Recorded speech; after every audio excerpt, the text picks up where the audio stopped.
Nesta série de aulas, vamos resolver os problemas do capítulo 12 do livro Fundamentos de Física, de Halliday e Resnick, 10ª edição.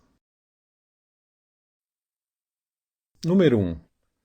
Como a constante G é praticamente a mesma em todos os pontos da grande maioria das estruturas, em geral supomos que o centro de gravidade de uma estrutura coincide com o centro de massa. Neste exemplo fictício, porém, a variação da constante G é significativa. A figura 12.25 mostra um arranjo de 6 partículas, todas de massa m, presas na borda de uma estrutura rígida de massa desprezível. A distância entre as partículas vizinhas da mesma borda é 2,00 metros.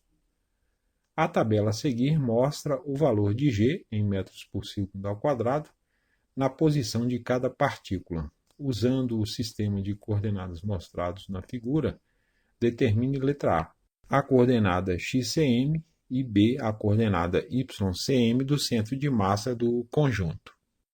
Em seguida, determine letra C a coordenada xcg e letra D a coordenada YCG do centro de gravidade do conjunto.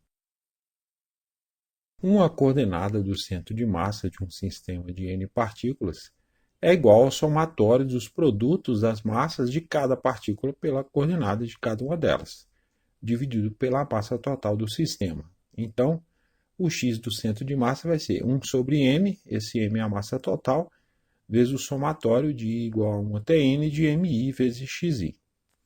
As partículas têm massas iguais, então a coordenada x do centro de massa é, o xcm vai ser 1 sobre 6m, são 6 partículas de massa m, vezes m vezes x1, mais m vezes x2, mais m vezes x3, mais m vezes x4, mais m vezes x5, mais m vezes x6.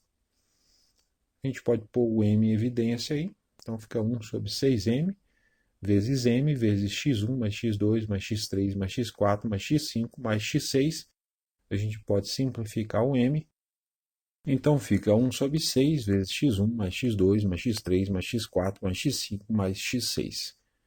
Considerando a origem do sistema de coordenadas xy, o ponto onde a partícula 1 está, temos 3 partículas cujas coordenadas horizontais são nulas. x1 é igual a x2, que é igual a x3, que é igual a 0. Como o problema diz que a distância entre partículas vizinhas é igual a 2,00 metros, x4 é igual a x5, que é igual a x6, que é igual a 2,00 metros. Então, o xm vai ser 1/6 vezes 0 mais 0 mais 0, né, as 3 primeiras coordenadas, mais 2 mais 2 mais 2. Se a gente fizer essas operações aí, dá 1,00 metros. O resultado foi escrito com 3 algarismos significativos, que é a precisão das medidas originais. De modo análogo, a coordenada y do centro de massa do sistema é o ycm vai ser 1 sobre m, vezes o somatório de igual a 1 até n de mi vezes yi. Como as partículas têm massas iguais, chegaremos a uma função semelhante à anterior.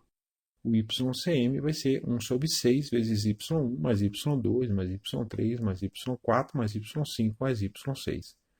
Considerando a origem do sistema de coordenadas ainda no ponto da partícula 1, duas partículas têm coordenadas y nulas.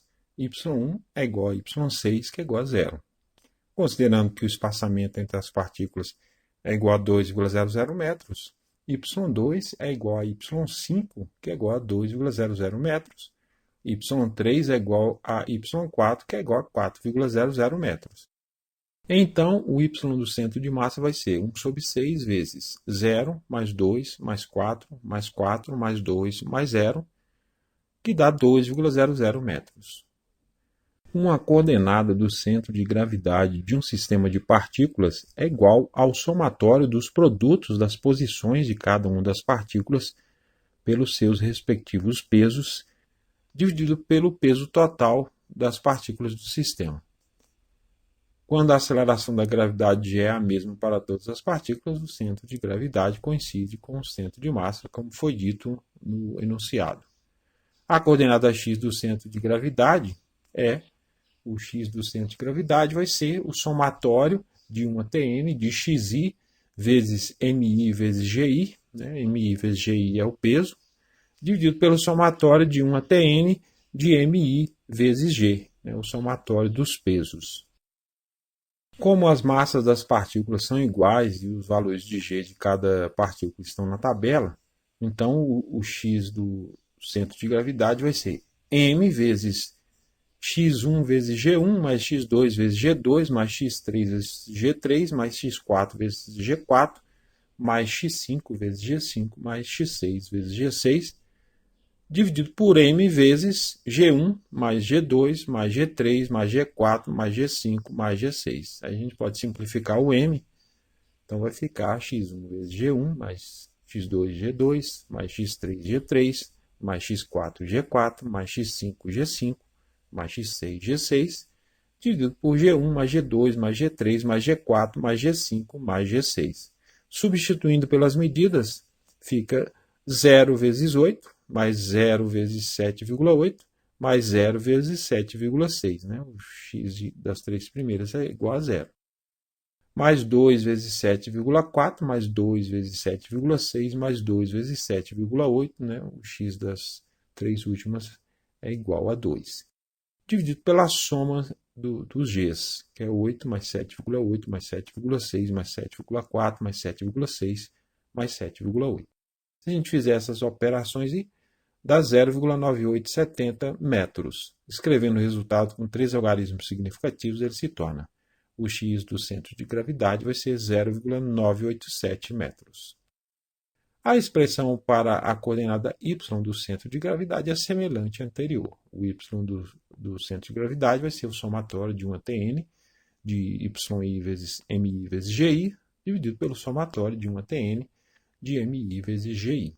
Considerando o fato de que as partículas são iguais, têm a mesma massa, e fazendo as simplificações que fizemos antes, fica que o y do centro de gravidade vai ser y1 vezes g1, mais y2 vezes g2, mais y3 vezes g3, mais y4 vezes g4, mais y5 vezes g5, mais y6 vezes g6, dividido por g1 mais g2 mais g3 mais g4 mais g5 mais g6.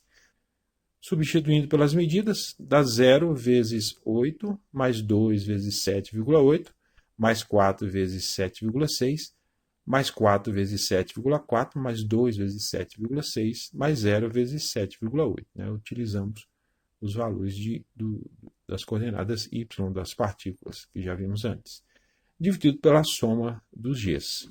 Se a gente fizer essas operações, aí dá 1,965 metros. Escrevendo o resultado com 3 algarismos significativos, ele se torna o y do centro de gravidade vai ser 1,97 metros.